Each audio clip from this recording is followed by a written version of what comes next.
Sharp Game here. Welcome to another episode coming at you from ChooseYourRelationships.com off of Love Can't Wait, which you can find on Amazon.com. And today, I'm going to talk about sex, race, manhood, and womanhood. Sex, race, manhood, and womanhood. And we live in it's a different time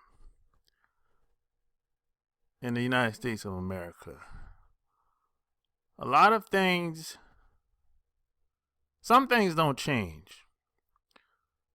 And I haven't seen very much change over the past 22 years, or at least since I got out of high school. And I've traveled the world, and I can see things from a lot of different perspectives, and I can sit down with people and sometimes not get offended of what they say, regardless of how awful and ignorant and stupid their comments and their answers might be, regardless of the topic being discussed. And when it comes to sex today, I think this is where sex is going. What you have today is a lot of people are confused about their sexuality, just across the board. A lot of people suppress, especially women. A lot of women suppress how they feel. A lot of women are afraid, or maybe sometimes ashamed, to even talk about sex, depending on how she was raised and where she's from. And religion has a lot to do with this, especially if she's a Christian or Catholic.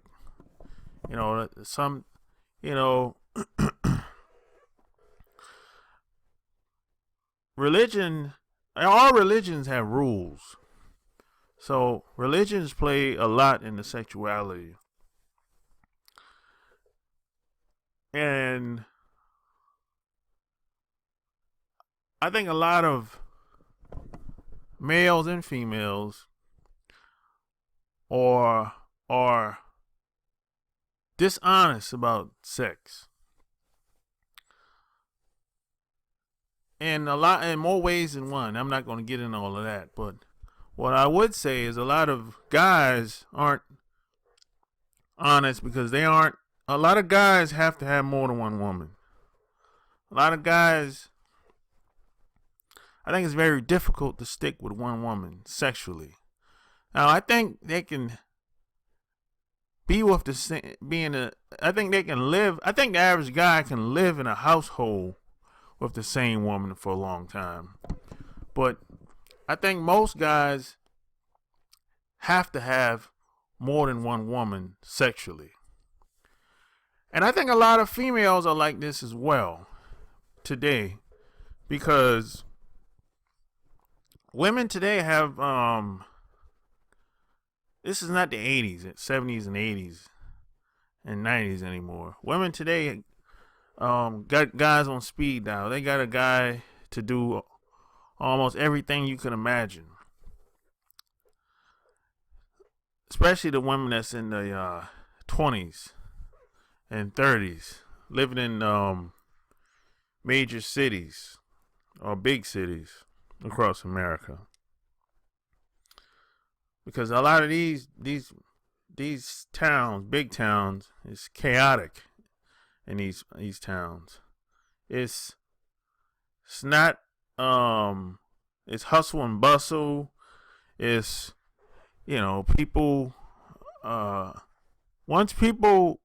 if people live on top of each other, like in town like New York City and Chicago and LA.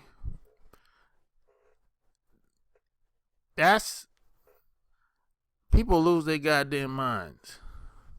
It's just too many people in one area. And everyone doesn't have what they need to live a comfortable life. So people tend to get very scandalous.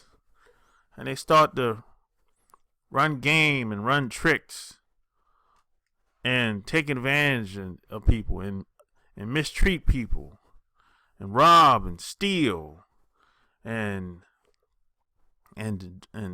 there's a lot of drugs and guns and all type of illegal activities that go on in these big cities and these big towns. And the small towns, it's not too much better than the big towns. The only difference is the small town is just a smaller version of what's already happening in the big cities. It's just not enough. It's not many people in the small towns as the big towns. And there's a lot of propaganda that's being spreaded amongst these big towns. A lot of this information is not accurate. And a lot of it, these illegal activities, is being influenced and predicated with the help of the cops and undercover agents and a whole lot of bullshit. And then you got a lot of people are kind of sex can be used as for good and bad. So now you have a lot of young people, sex, it ain't nothing to them anymore. It's easy to sleep with a woman today versus 20 years ago, or at least when I was growing up. It's like, it's not a big deal anymore. I mean, you can have sex the first night with the average woman, just depends on who you are. No, it wasn't like that when I was growing up. I mean, you had to actually talk, you had to work. But today, you can go to the club or a hot spot in your town or wherever town you go to, whether it's vacation or on a cruise or another country. And if you meet the right chick, you in. Just like that. One night stand.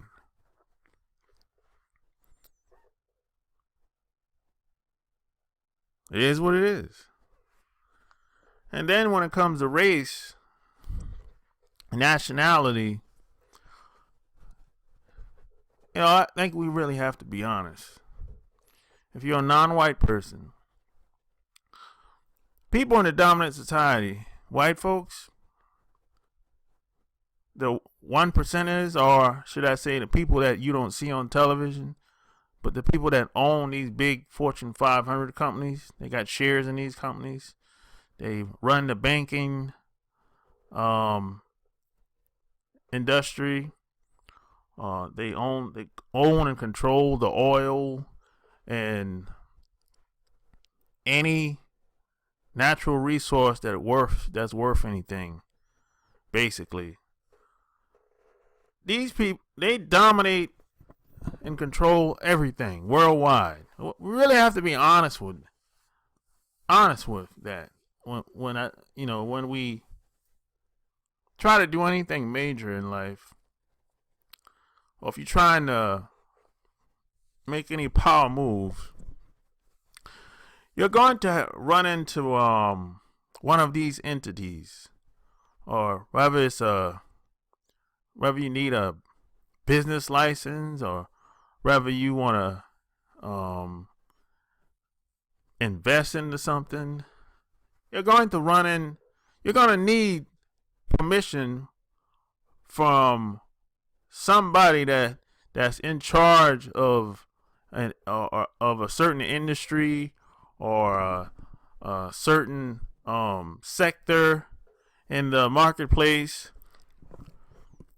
and these people are in control of everything worldwide. I don't care if you go in the military. I don't care if you work in the government sector. I don't care if you work in the private sector. White folks pretty much control everything. It is what it is. I mean, if you're a non-white person, you're at a disadvantage. I'm just telling you straight up. So you're gonna have to find your sweet spot. You're gonna have to navigate, outsmart, outthink, and find something, or find a profession, or find a skill set that works for you, that you can make the most amount of money in the least amount of time, something that you can get paid for regardless if you have a job or not. I don't know what that is, but you're going to have to figure that out. And then, we live in a society in the United States of America that they don't even acknowledge that they're double standards and that people get mistreated based on their nationality, politically, in this country. People act like racism doesn't exist. People act like slavery doesn't exist. They act like it never happened. They act like the prison industrial complex was somehow, something that just came about because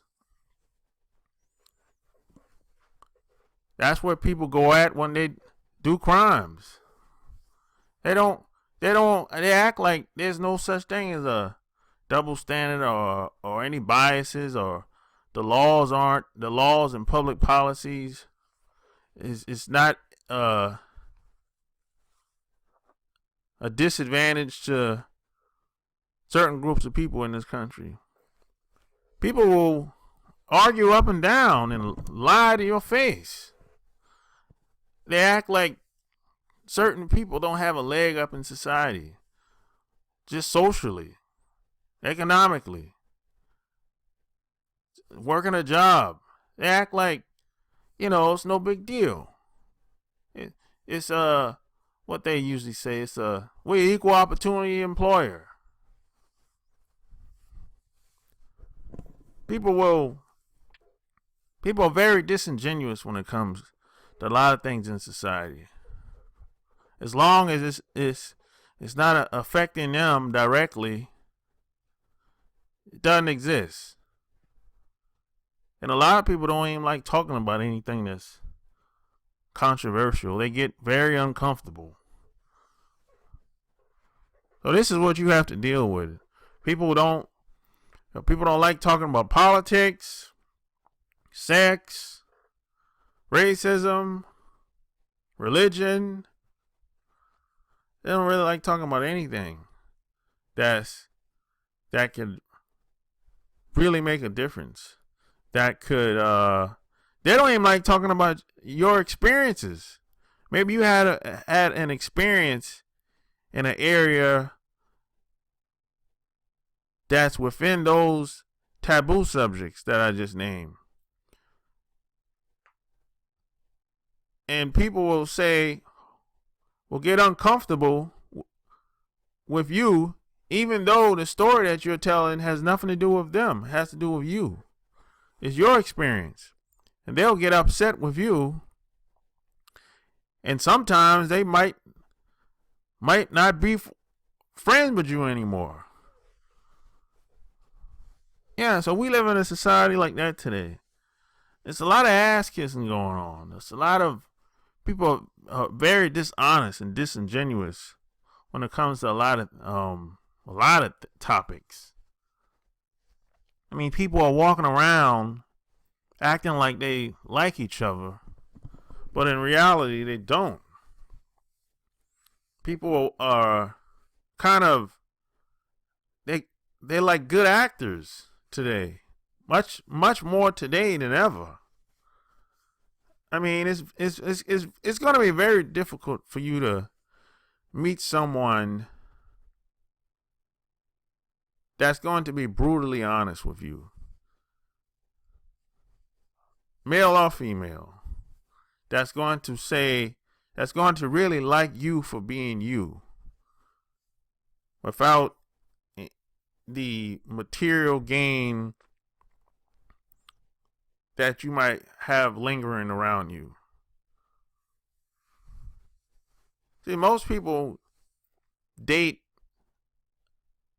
ideas of how of what they think about the other person, and they have a lot of expectations from a lot of people, but they have very little expectations for themselves. I'm telling you, and they like putting people on a pedestal in America because in America I think people have what I call the Superman complex. You know, they're looking for a superhero, for somebody to save them, for somebody to do something that they've never done, or just don't have the balls, the spine, and the charisma to even attempt. Because a lot of people have been beaten down so bad, so it's like, I mean, they can't even imagine doing anything different that they haven't been doing for over the past 10, 15 years since they moved out of their parents' house or got married and had kids. So whatever they see, that's pretty much what they believe. If they can't see it, it scares most people to death.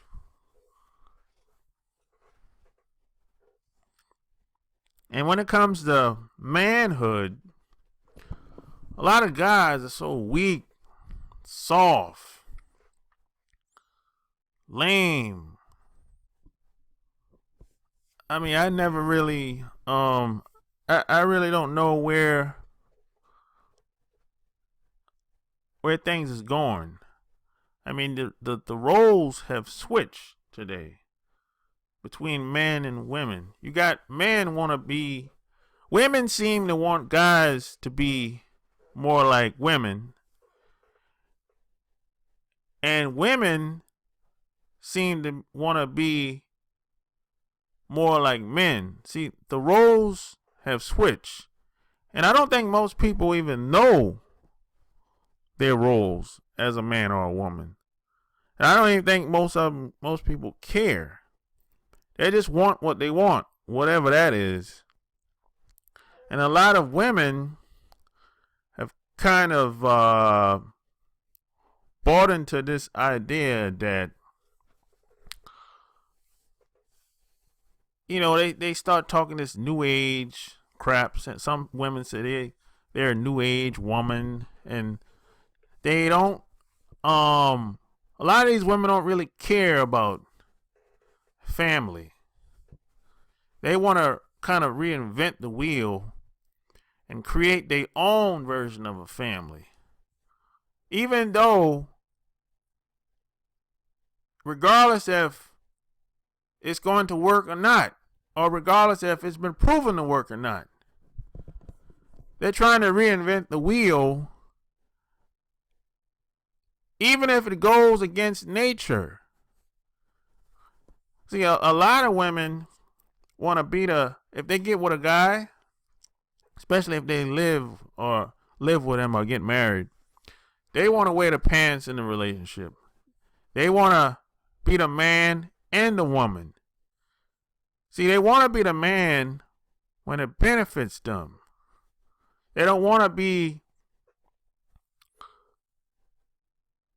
ladylike in the relationship.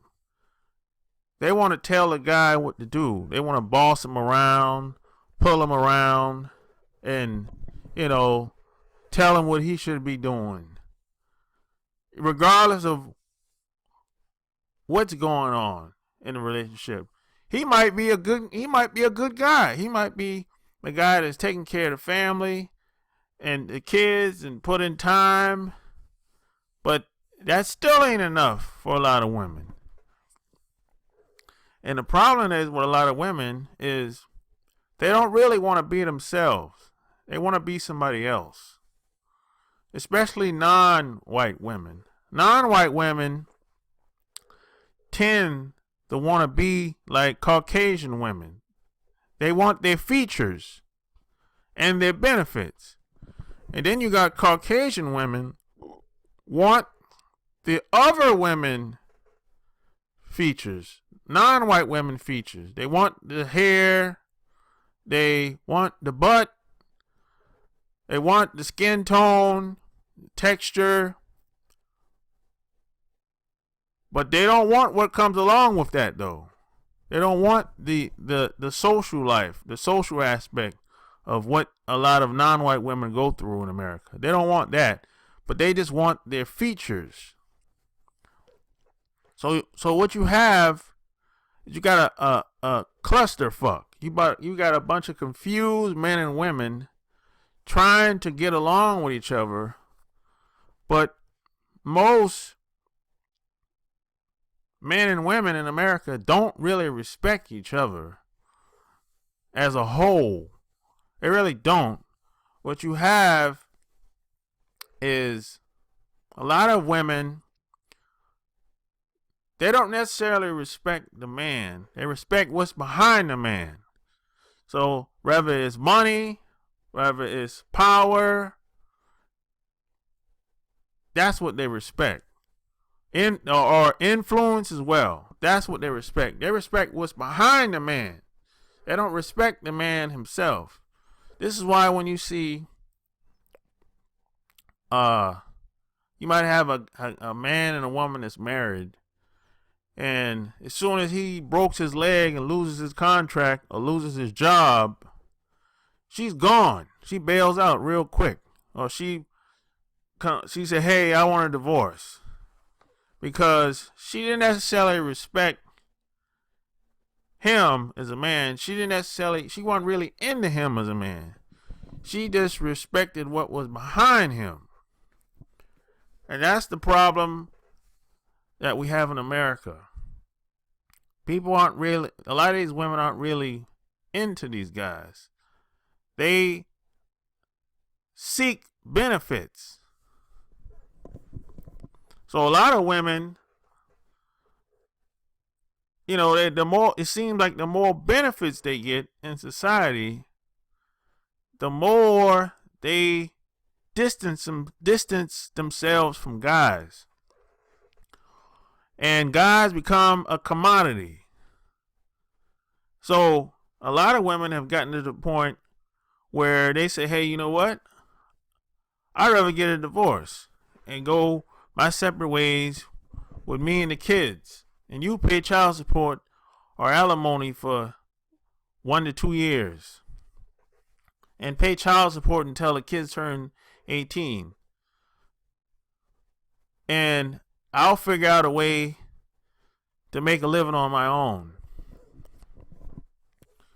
So this is what's happening in America. So the more rights women get, they distance themselves from guys.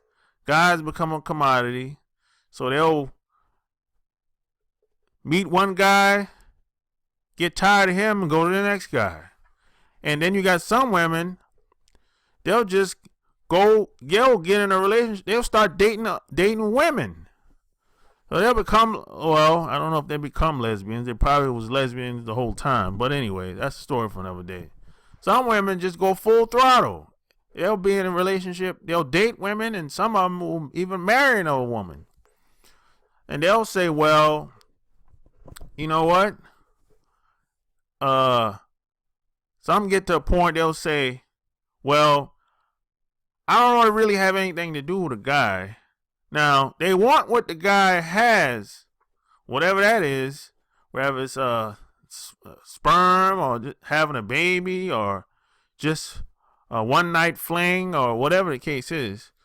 They want what the guy has for a certain short period of time, maybe a day or two. But after that, they don't want to have nothing to do with the guy. And this trend is going to continue as long as women keep getting more rights. And this is why a lot of women today are getting nervous with Donald Trump becoming the elected president. Because a lot of women are afraid, especially white women, they're afraid that Trump is going to renege on a lot of those laws and public policies that's been instilled while President Obama has been president for the past 8 years. This is why a lot of women were campaigning for Hillary Clinton to get elected, because Hillary Clinton is just like them. She's one of them. She has that mindset because she's just a hippie. That's all she is. And a lot of these women are just like her. So they can relate to each other. They can relate to Hillary. I mean, they might not like all of her policies, but a lot of white women, I think it's just a lot of women just across the board, can relate to her because they all alike in a lot of different ways. But they're in more ways than you probably would think. But when it comes to Trump, a lot of them women don't necessarily see Trump in the same light. Now, some do. But there's different levels of women.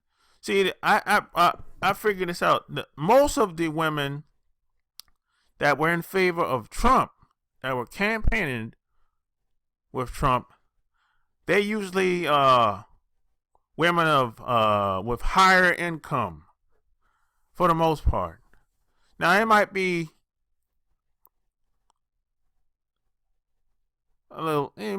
kind of a mixture of some of those women. Some might be higher income, some might be a little lower. But for the most part, the women that were campaigning that supported Trump are of higher income. And then, you have some women that are of low income as well, because I saw some of them at the rally on television. But for the most part, most of them are of higher income. They might live in New York City, Chicago, LA, places like that, and Miami as well. But on Hillary's side of the game, most of these women are just hippies. They're, they probably, a lot of these women are divorced. A lot of these women are single. A lot of these women don't really want anything to do with a man. They just want more laws and public policies passed that benefits them, so they won't really have to depend on a man. They won't really be dependent on a man for anything. So that's a kind of a different crowd. Most of these women that campaign for Hillary, they aren't really, they don't really have high incomes. They're okay, most of them, but their whole mindset is to be independent of a man. They want to destroy the traditional marriage between males and females. They're the types that call themselves liberals. Basically, liberals, they anything goes. It's all good. That's just love each other. That's the type of women that were campaigning for Hillary. And this is the state of where we are in America today.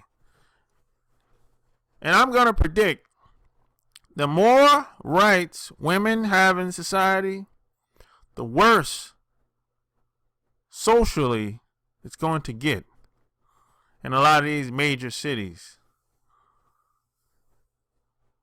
But it's not going to be so much like that in the smaller towns. But in these major cities, watch it. It's going to get worse socially.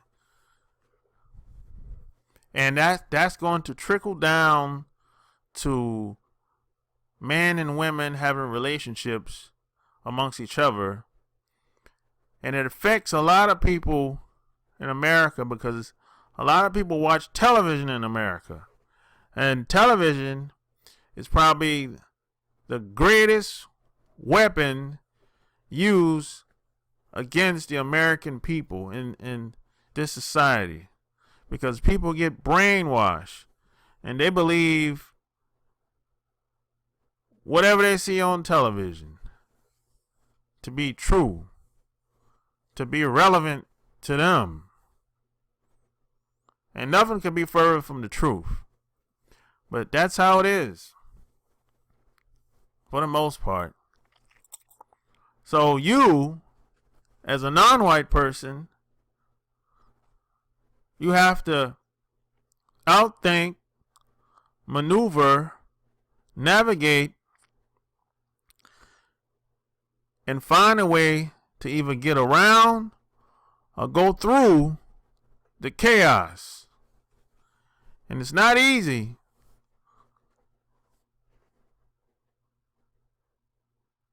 However, sometimes it's not hard either. You just have to know who you are, know where you're going, and figure out how to get there. So if you like what you heard, check out my blog, chooseyourrelationships.com. And don't forget to like and share my video. Until next time, I'm out.